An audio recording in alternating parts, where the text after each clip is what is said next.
Welcome to the Dare to Begin Small and Mighty podcast, episode number 37.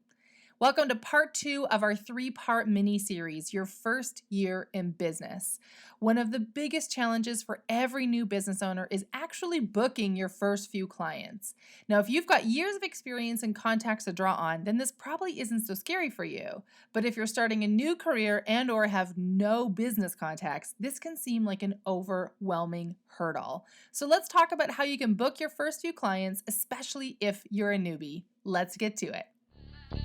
I spent years building my interior design business, trying to do all the things.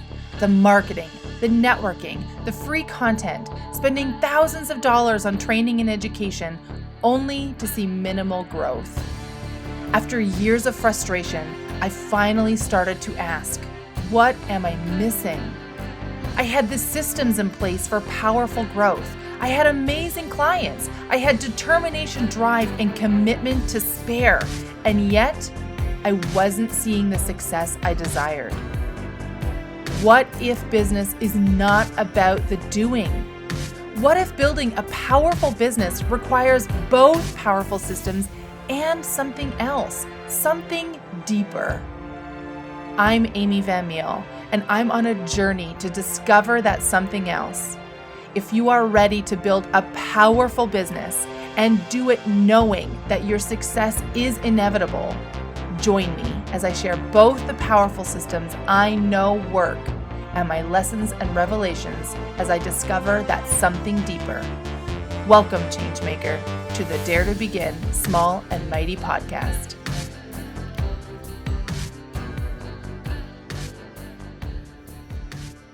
Hey there, Changemakers. Welcome to today's episode. I'm so excited that you're here, and I'm deeply grateful for you tuning in every week or every couple of days. Whenever it is that you tune in, I love that you're here. And thank you so much for listening.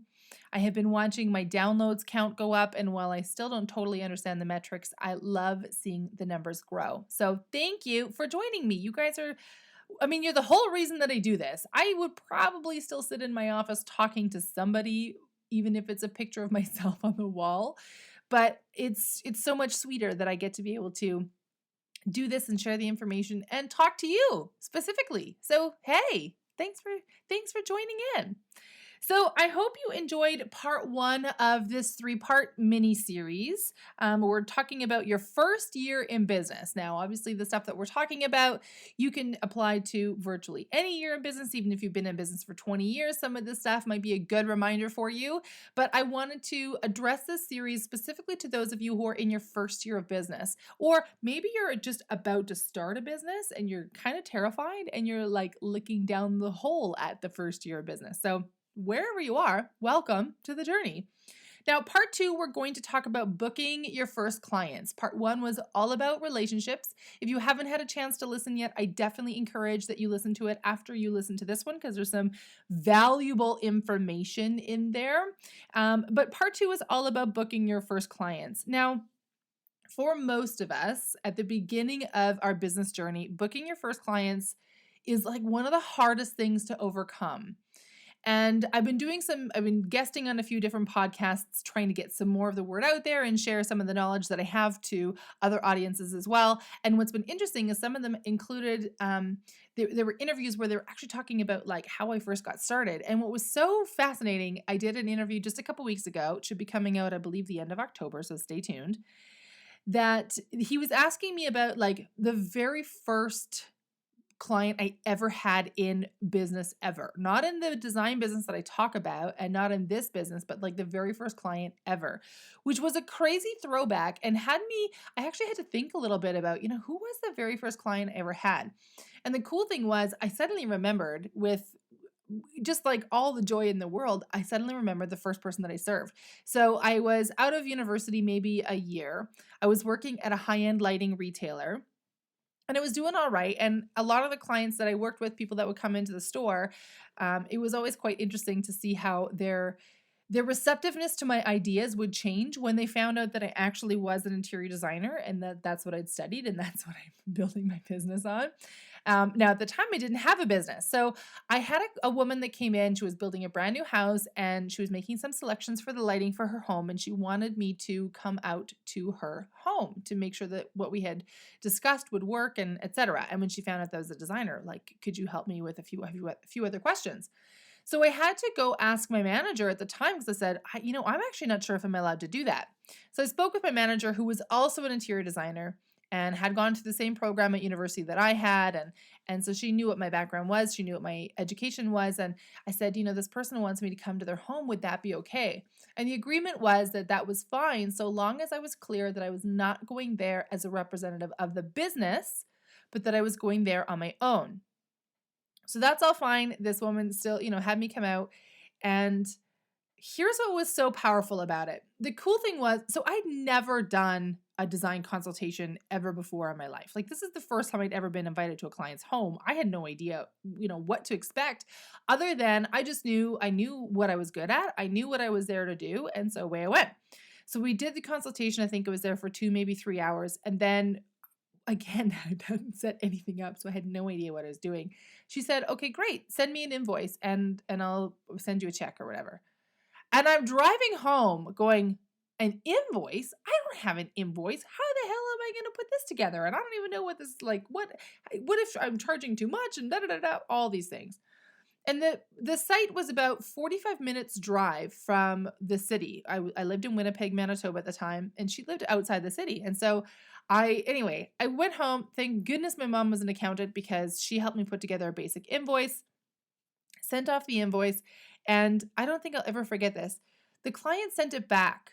She sent it back and she said, "You need to charge more for your time and you need to charge me travel."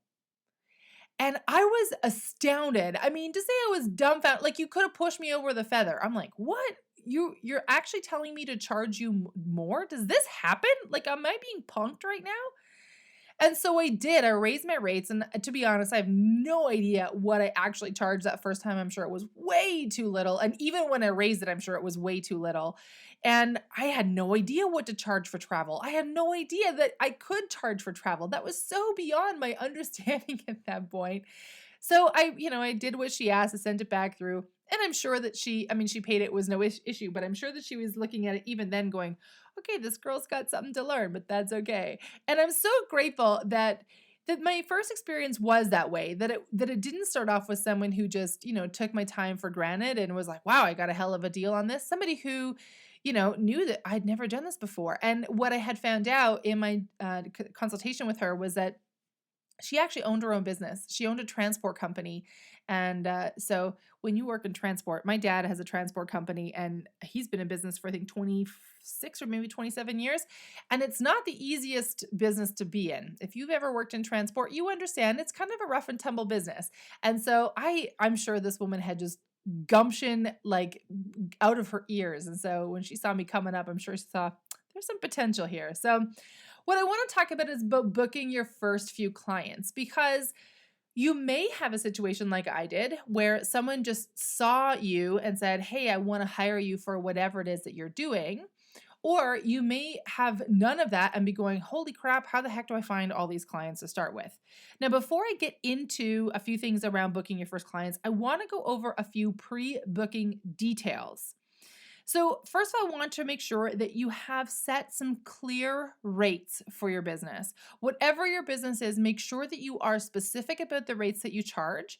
And there's kind of it's a sweet spot for all rates, but when you are brand new in business, it's a tricky thing to set your rates. If you have no experience and you haven't, maybe you've just been trained in whatever this is that you're doing, but you don't have a lot of experience, then you may be tempted to charge far less than the market value. Now, I suggest to my clients to be very cautious of this, that they don't undercharge for their services. So I talk about this in Lost to Launched Academy. I talk about this in the Profit Power Pack, that you want to be sure that you're charging at a reasonable value. When you charge too little, you're actually devaluing your services to clients. So make sure that you're charging an appropriate amount. And the best way to know if you're charging an appropriate amount or not is to actually do a little bit of research in the market. If you have been doing this for a while, maybe you'll have an understanding of the challenge or of the rates that are being set. But the other thing, if you don't know any of those things, just do some asking around, do a little bit of research. I touch on this a little bit in the 10 Steps to Launch download, and I want to share real quick right here. I have been talking about the free mini training that I have available for you called the Launch Pad. I am actually adding a bonus. Remember, I talked about this last week. I'm adding a bonus into that mini training where I'm going to take that 10 Steps to Launch download and actually add a video training on that download.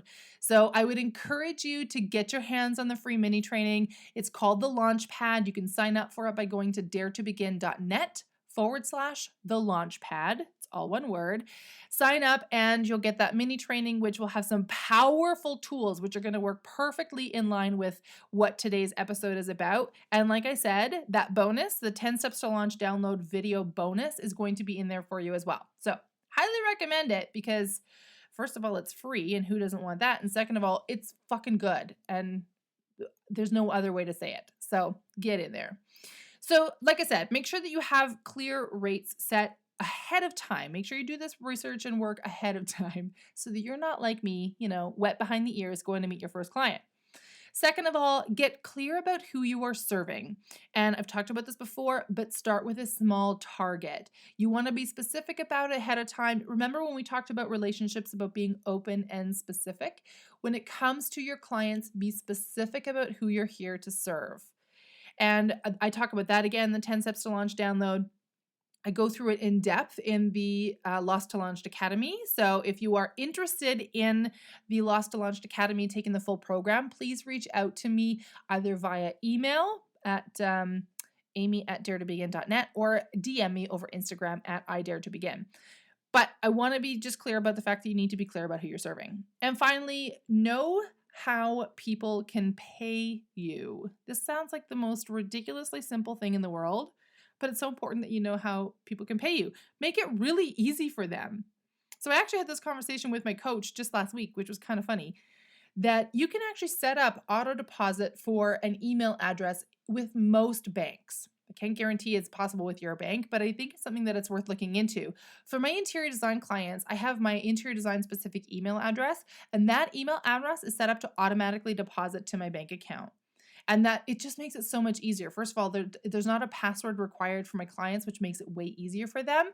And I don't have to track for the payments coming in. When it gets deposited, it just goes in, right? Sends me a confirmation number, away I go. If you are going to be accepting cash payments, then consider, are you going to be carrying change, right? Because it's almost never an exact amount. Or if you have your rate set in such a way that it is an exact amount, great. But in most cases, there might be some change required. So consider whether or not you're going to accept cash and also whether or not you're going to accept checks and if there's any considerations around that. So I allow some of my clients to pay by check if they prefer. I have clients who are a little bit old school and don't want to do an e-transfer. And so they'll write me a check and that's fine. But I'm very clear about the fact that none of the work starts until the check has been cleared. Now, on the occasion that I have a design session, just like a 2-hour design session, they pay by check, that's not so much of an issue. I'll get the check at the end of the session. But if I'm ever ordering product or something for a client, then they know, I let them know ahead of time there's going to be a delay in the order time because I won't actually place the order until the check clears. All right. So just consider those things. Know how people can pay you. Make it super easy. The goal here is to make it really freaking easy for your clients. All right, so let's talk about booking your first few clients. Now, the biggest question that every business owner has is how to book those first few clients, right? How do you get them in the door? Where do you find these mysterious clients that should be just, like walking up to you in the street saying, hey, I want to hire you. Here's $1,000, right? I mean, that would be great, but we probably also think they're weirdos. So think about how you are going to book those first few clients. Now, again, for in-depth practical training on this, I suggest that you get yourself into the Launchpad. It's a free mini training. I'm not selling you anything in the Launchpad. It's a 3-part training with that bonus that you will get inside there, the 10 Steps to Launch download video bonus. I actually go in depth about how to get your first few clients in and give you some really fantastic examples and exercises to do. The other thing I want you to think about is to use the network that you have already. So here's the challenge when it comes to booking those first two clients is that we kind of get stuck on, who do we actually go to? So I recommend to my coaching clients to reach out to your friends and colleagues to start. All right. So work with the network that you already have. Obviously, as you're building your business, you need to grow your network, but definitely, don't be afraid to start with what you have right now.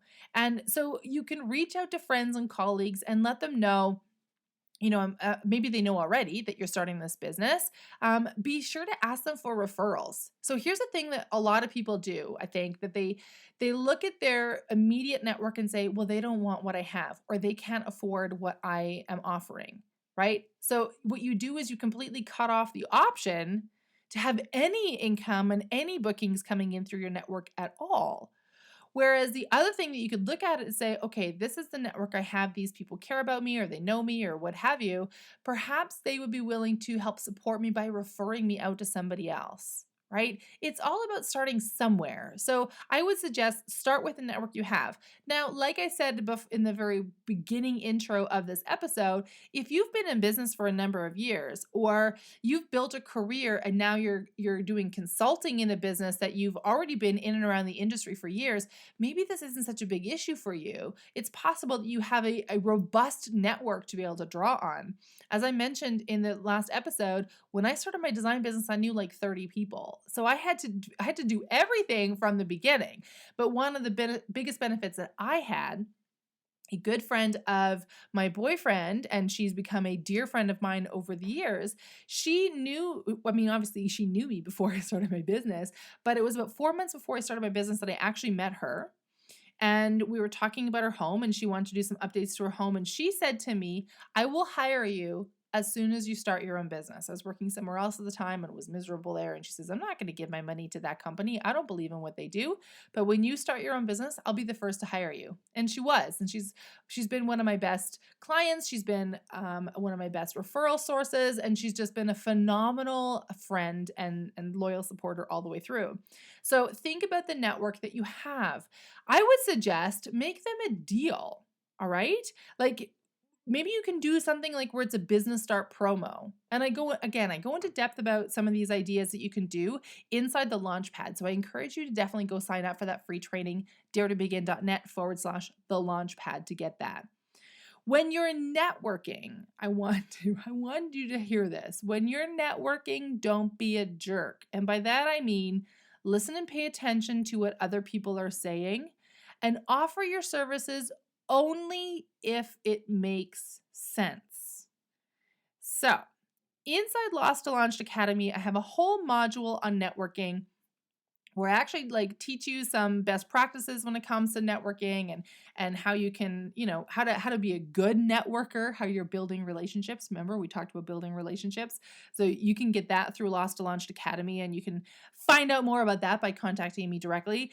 But what I want you to pay attention to is that you're not being that person at the networking event or party or whatever it is that all you can do is talk about how amazing your business is and how much good you do for your clients and how this person that you're speaking to seriously needs to book a session with you or seriously needs to work with you, where you're not really paying attention whether or not what you have to offer is good for them or not.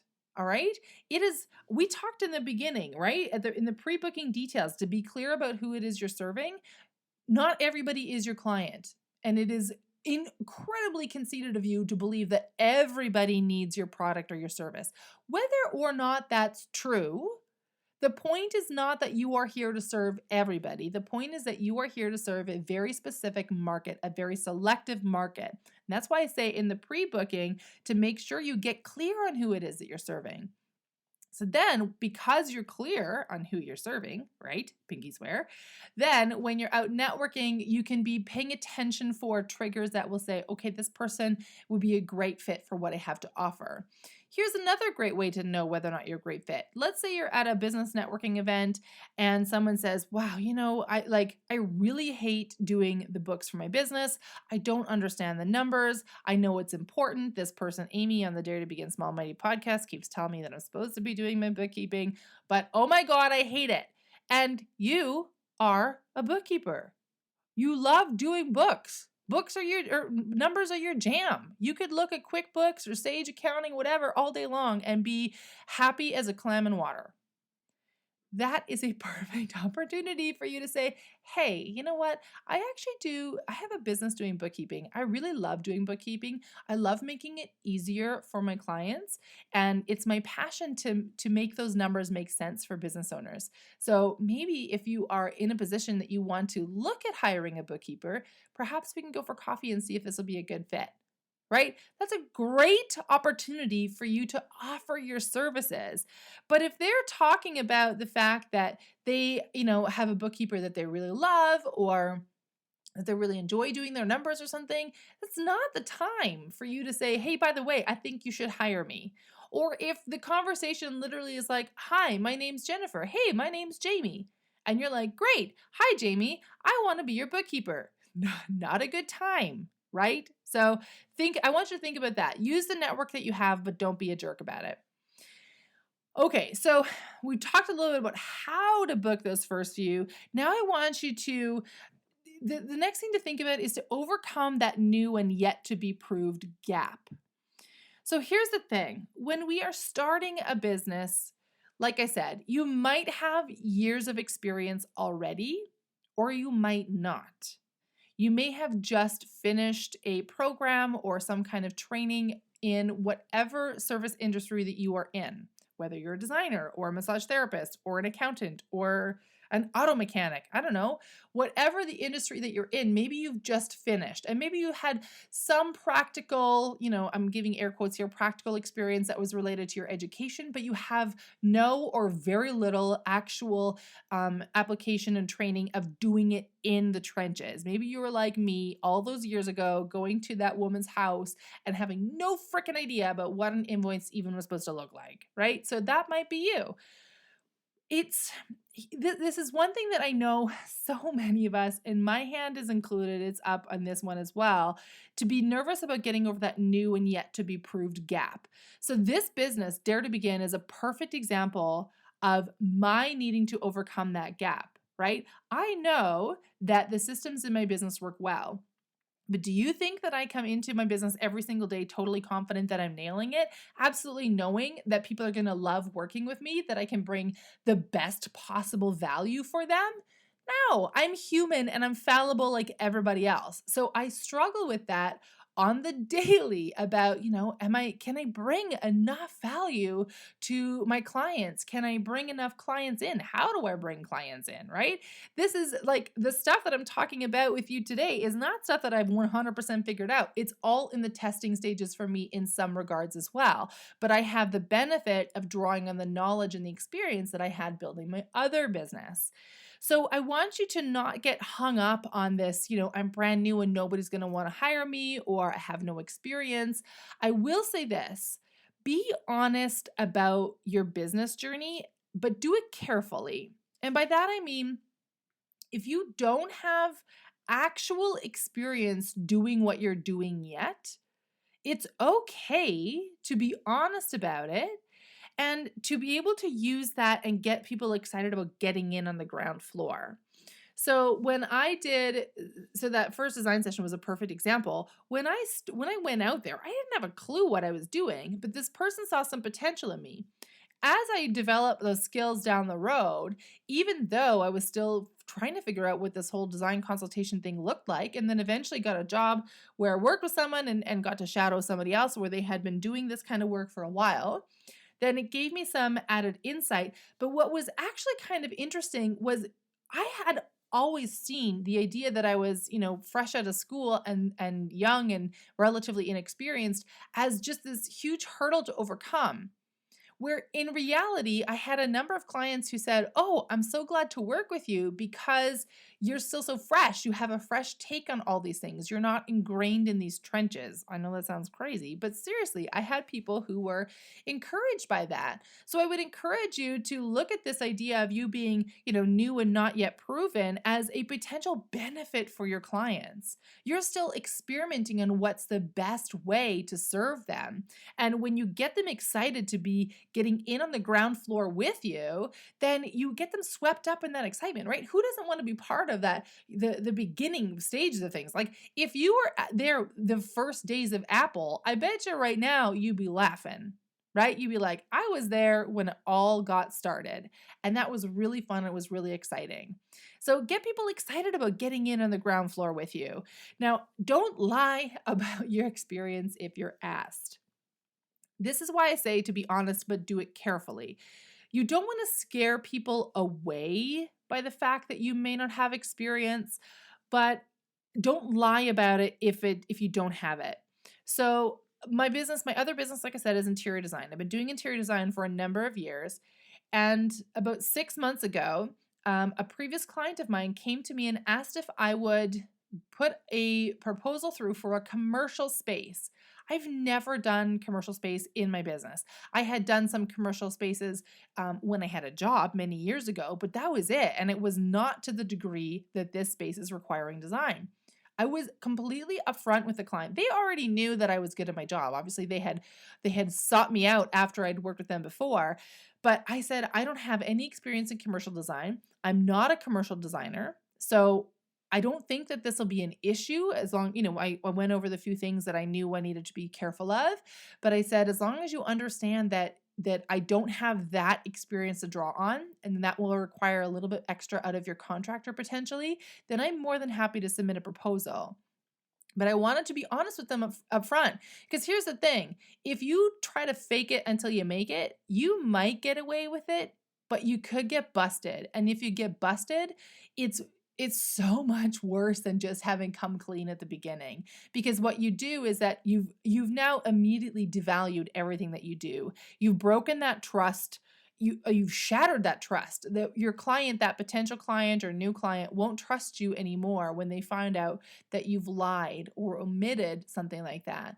So it's okay. And like I said, there's a potential benefit to being able to say, hey, I'm just launching this business and I'm really excited about doing it. And I would love to invite you to get in on the ground floor. And, if somebody asks you about your experience, say, well, I have this experience in this, but to be honest, that's what I'm building on. And that's why I want to, offer you this deal or whatever. Now, what I will say in overcoming that new and yet to be proved gap, this is where you can lean heavily on your why. So why did you start this business or go into this field? I love to ask my clients this about, why do you do this? So if you're brand new in a business, let's say you just finished, university or training or what have you on this brand new field, why did you go into it? If you just became a massage therapist, why? If you just became a plumber, why? Right? Like, did you become a plumber because your dad was, and so it's just expected of you? Or did you become a plumber because you're kind of fascinated about how all this stuff goes together and, how cool it is that you can actually serve people and help them with something that can be potentially really stressful. Everybody has a why as to why they do things, even if that why is something really lousy, like my parents made me, right? That's not a very, very good or very powerful why, but it can be a why for some people. I don't think that's as prevalent these days, but it's a possibility. So when someone asks you about, your experience about things, you can let them know, I don't have a lot of experience, but I want to share with you why I started this. Because your why is very powerful. When I first started my design business all those years ago, the reason that I started it, and this is what I talked about with people, is that I started it because I saw what was happening in the market. I saw how people were getting treated by other designers that I had worked with and worked for, and I hated it. I said, there's a better way to serve people. And this is ridiculous. People are spending tens of thousands of dollars on their home, and they're being led down a direction by someone who doesn't really worry about what this person wants. They're focused on what their own design aesthetic is.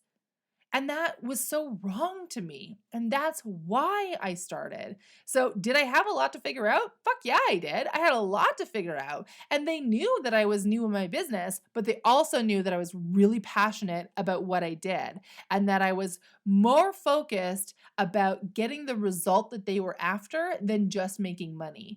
So, when you're brand new, leaning on that why you started is a powerful relationing point that you can make between people.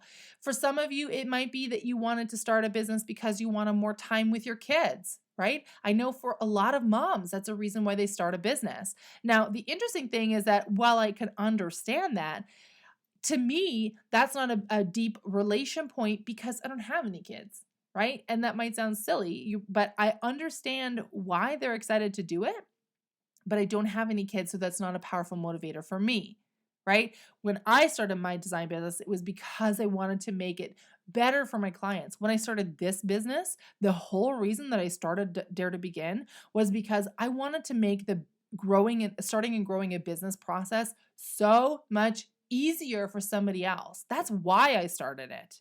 Yeah, I love looking down the road at like the potential income and the impact. But the reason that I started, the deep why behind all of my work, is to make this whole freaking idea of building a business so much easier for somebody else because it doesn't need to be as hard as it was for me. And it doesn't need to cost as much as it did for me. When I started, I talked about this before, that I spent a lot of money on a business training program that I found out afterwards did not have as much useful and practical information that I could actually make use of, and it cost me a fortune. So when I built this business, when I started this business, I started it with a focus on the new and aspiring entrepreneur, the one who's bootstrapping her business, the one who's, trying to figure it all out and is being brave enough to go forward and chase her dream, but also needs a little bit of support, needs some help, needs to know how they can put some systems together and a few things to think about as they go about building their business. How do I do things like live video? How do I go out there and network with people and not drive people away? Right? Those are the things that I think about and about why I started this business. So even on those days when I'm struggling with I'm new at this, and what if I can't bring any coaching clients in, or what if my students don't like what I'm putting out, or whatever, on those days, that's when I go back for myself. I go back to my why. Amy, I started this because I wanted to make a difference in somebody else's life. I wanted to make this entire journey easier for somebody else. And if I cower away from the work that I need to do, if I hide in my office or my room or somewhere else and be like, okay, I don't feel like it today and I'll just do something else, then I'm doing a huge disservice to the people who are out there waiting for me, right? Maybe you're that person. Maybe you're listening to the podcast today because you're like, oh my gosh, I just wish somebody would help me through all of this stuff. So if I was hiding away, then you wouldn't hear me on this podcast. And what a shame that would be. I mean, I'm a delight to spend time with. But then, you wouldn't benefit from any of the knowledge or the experience I have either, right? And that's true of all things. I love James Wedmore. I talk about him frequently. If he was hiding away, if he never decided to do what he's doing, think about all the people that would be at worse because he didn't do what he's doing today, right? So I want you to think about that. Think about your why. Okay, so we talked about the biggest question of how and overcoming the new and yet to be proved. And then finally, I want to talk about be optimistic with a pinch of salt. Here's what I mean. It's really important that you believe in the value that you bring. And this is why I started off this whole podcast episode in the pre-booking details about having clear rates. You want to know that that you're setting a clear rate that is in congruence with the value that you bring. And then finally, you need to believe in the value that you bring, and then still acknowledge that you still have a lot to learn. So that's what I mean by being optimistic with a pinch of salt. Be optimistic about what you do and the value that you bring to people. And then there's that, that pinch of salt. Remember that you still have stuff to learn, and be okay with that. And like I said, when I started the design business, I knew I was passionate about the design work, and people knew I'm figuring out the business stuff as I go. And people usually are very supportive of that if you're upfront with them. And so I think in a lot of ways, the truth is actually, in a lot of ways, if you're starting a business, if you're at the beginning of your business journey, you are in this like crazy powerful position where you have the opportunity to experiment and test and try some different things that isn't necessarily as readily available if you've been building a business for 10 or 15 years, right?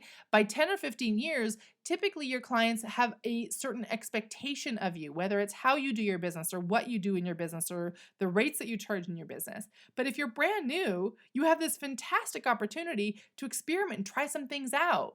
So be, believe in the value that you have. I don't know why I'm stuttering all of a sudden today. Believe in the value that you have and the value that you bring for your clients. But like I said, be realistic about how much you still have to learn, right? So if you've never charged travel before, like I didn't all those years ago, then it's okay to say, you know what? I'm so sorry. I've never done that before. Let me just figure that out and get back to you. People appreciate that. The other thing I want you to remember is that booking your first clients is super exciting. So, as you finish this episode and you head on into the launch pad and you do the exercises that I have in the launch pad for you, and you start bringing in those first clients, it is so freaking exciting. I won't lie to you. It is just like, it's a thrill to me. Every now and again, when I'm in a design session, I still have a moment where I almost need to pinch myself and go, did I really create this? Do I really get paid to go to somebody's house to talk about their home and give them ideas for what they could do? Like, how did I put this together? Right? Like, it kind of blows my mind. When I sit here and record this podcast, there's moments where I'm just like, I can't believe that literally this is what I've built, that I get the opportunity to sit down, talk into a microphone with all the natural pizzazz and jam that I bring anyway, and, have the opportunity to potentially create great impact for other people out there. I mean, that's just cool. So, I do want you to, keep that in mind that as you book those first clients, it's so exciting and it's powerful fuel for your business. Never mind the fact of the actual money coming in, which is phenomenal for your business, but the excitement and the energy and the momentum that you have the potential to build when you bring your first clients in is powerful fuel. But I will say, I do want to just give you a little forewarning. Don't set heavy expectations on those first few. It's not going to be a straight up and exponential growth trajectory. You might book a client today and then it might be another month or two before you book another. It might be, if you do the launch pad and you go through the exercise that I have in there, maybe you'll book 5 clients this week, but then it may take some time before you book some more. And every time I book a design client, I'm always excited. Every time I book a coaching call, I'm always excited. I'm pumped because the fact that I have booked that coaching call or booked that design client means that I am moving in the right direction. People are interested in what it is that I do. But in the space between those sessions or the space between those calls, don't set up this heavy expectation of like, oh, I booked my first one and here we go. I'm going to book 10 more this week. Maybe you will, maybe you won't. So that's what I mean by being optimistic with a pinch of salt. I'm not saying, assume it's going to go sideways or assume it's going to take forever to grow. Maybe it doesn't. I would love it if your business, you do the launch pad, you do the exercises I have for you in there, and you write me back and say, Amy, oh my God, I booked 10 clients in the time that I did the launch pad, and those 10 clients referred me to 10 more clients, and now I'm booked out for the next 12 months. That would be amazing. I would celebrate 100% with you because that would be fantastic. But that's probably not likely to happen. It's more likely that it's going to take some time to get there. All right. In next week's episode, in part 3 of our Your First Year in Business series, we're going to talk about some of the systems in your business. So don't fall asleep on me yet. I know that sounds kind of boring, but I promise you that actually some of the systems that we're going to talk about will be powerful for your business and will partner beautifully with the information we talked about today about booking your first clients. So I hope that today was a good episode for you. I trust that you learned something of deep value here, and I trust that you've enjoyed your currently 38 minutes and 32 seconds with me. We're not quite finished yet, but I do trust that this information brings a lot out for you. And like I said, when you are in the beginning stages, especially in that first year, and it never really goes away, you just kind of get a little bit better at it and you have a bit more experience to be able to go back and sit and remind yourself of. But when you're getting started, when you're in the launching stage of it, it can be scary and it can feel like, am I making the right moves? Is this the right thing for me to doing right now? Should I, am I even the person who's supposed to bring this out? Right? Like these are things that we all think about and we all worry about. And like I said, I'm no different than you. I'm not this infallible superhuman person. And if you think I am, we should meet because be curious how you came up with that opinion of me. But the truth is, I have to wrestle with it every day. And today actually was a perfect example. Today was a day that I did not feel inspired at all to do my work. And I'm like, what am I going to do today? The truth is, we got some snow here recently, and I had the most wonderful weekend with my boyfriend. And I thought, boy, I would love one more day just hanging out with him and watching movies and, like just chilling out under the covers, doing nothing. And instead, it's Monday, and I'm like, well, shit. All right, I got to go figure out what to do. So it's not like every day I'm super stoked to do what I do. There are some days that it feels a little bit like work. But on the other hand, like I said, I have the beauty of building this work that I love doing, of sitting behind a microphone and talking to you and sharing my knowledge and experience in a means that I trust is giving you some incredible value. So I want you to think about that as you are getting ready to book your first clients. And I'm going to leave you with this thought. When you book your first clients, I want you to obviously be clear about the rates that you set. But don't get too locked in if you have some systems already in mind. Don't get too locked into what those potentially could be. What I do want you to think about is that you give the most incredible value to your clients when you get there. So that when you meet with those clients, whether you're doing something like a design session or you're a masseuse or you're an auto mechanic, whatever that is, I don't care what it is. When you get there, I want you to give all the possible value that you possibly can for this person. Load them down in how much, and let me rephrase that. Don't load them down. Wow them. Impress the hell out of them with how much value you bring and how much value that they get out of their time with you. Okay? Because it's that experience, it's that moment of like, wow, I am so impressed with how much we talked about or how good the service was. Absolutely, I'll go back. And what's amazing about that is not only will they go back, they'll tell others about you. And that's how you build your business. So as you're getting ready for those first few clients, as you welcome them through the door, make sure that you just give them the most amazing value, give them something to talk about for like the next 2 years, right? You want to look at every single opportunity that you connect with people, that you just give them the most amazing value, because that is what will build your business and keep it growing. All right, team, that's it for me today. So again, I trust today's been a fantastic episode. I would encourage you, if you haven't already, please leave a review on the iTunes. I would appreciate it. It will also help other people get the benefit of listening to these episodes as well. So if this has been valuable to you, then it's also probably valuable to somebody else. And if you leave a review on the iTunes, then somebody else can hear about it. And I recommend, like I said, please do go ahead and grab that free training. daretobegin.net/the launchpad will get you that free training. And as I mentioned at the beginning of this episode, you will also get access to a very special bonus that I just added, which is the 10 Steps to Launch download with a video support training to that download. So very good, very powerful training and strategies that I teach inside the Launchpad. So I definitely encourage you to jump in. All right, with that, I'm signing off today. I do hope to see you on the gram. You can find me at I Dare to Begin. I wish you a phenomenal day, and I'm so looking forward to talking with you next week. Bye for now.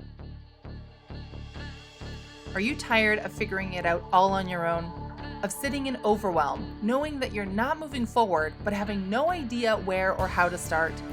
Are you ready to learn effective profit-supporting strategies for your business so that you can finally earn the money you desire and step into the freedom that you're working so hard to create? If so, I invite you to join me inside the Launchpad. You'll get instant access to free training designed to meet you where you are right now and propel you forward toward the dream that you hold in your mind. It's time to make a powerful move toward your future. Time to step up and serve the people who desperately need your help. Let's not keep them waiting any longer. Today is the day. Join the Launchpad now. Just go to daretobegin.net/the Launchpad and sign up. Your success is inevitable. Now let's launch it.